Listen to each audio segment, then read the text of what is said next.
पक्के दोस्त राम और सूरज। राम और सूरज पक्के दोस्त थे।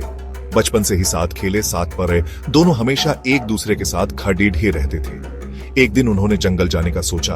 उन्होंने अपने बैग तैयार किए, पानी की बोतलें भरी, कुछ बिस्कुट भी रख लिए। दोनों बहुत उत्साहित थे। जंगल जाना एक नया रोमांच था।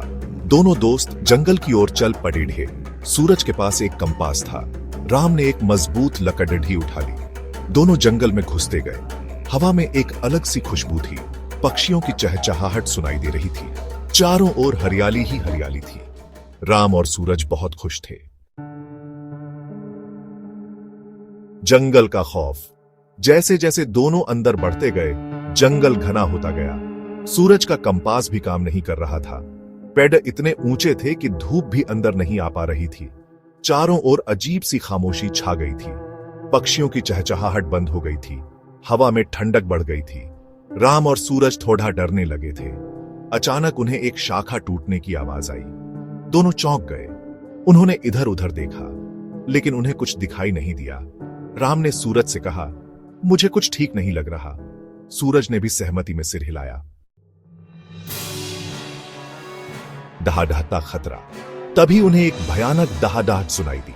दोनों के रोंगटे खड़े हो गए। डर के मारे उनके चेहरे पीले पड़े डाक गए। उन्होंने एक दूसरे को देखा। शाखाओं के पीछे से दो चमकती हुई आंखें उन्हें घूर रही थी। एक विशालकाय शेर, वह धीरे धीरे उनकी ओर बढ़ रहा था। राम और सूरज के पास भागने का कोई रास्ता नहीं था। शेर दहाड़ता हुआ उनकी ओर बढ़ता रहा। दोस्ती की जीत।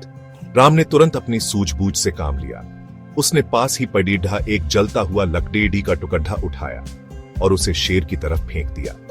अचानक हुई इस हरकत से शेर डर गया। वह पीछे हट गया। राम और सूरज ने यह मौका नहीं गंवाया। दोनों दौड़ वहां से दूर भागे। वह दौड़ते ही चले गए जब तक उन्हें एक खुला मैदान नहीं दिखा। वहां से वे अपने गांव वापस आ गए। राम और सूरज उस दिन समझ गए थे कि दोस्ती ही सबसे बड़ी ताकत होती है। मुसीबत के समय एक दूसरे का साथ निभाना ही सच्ची दोस्ती होती है।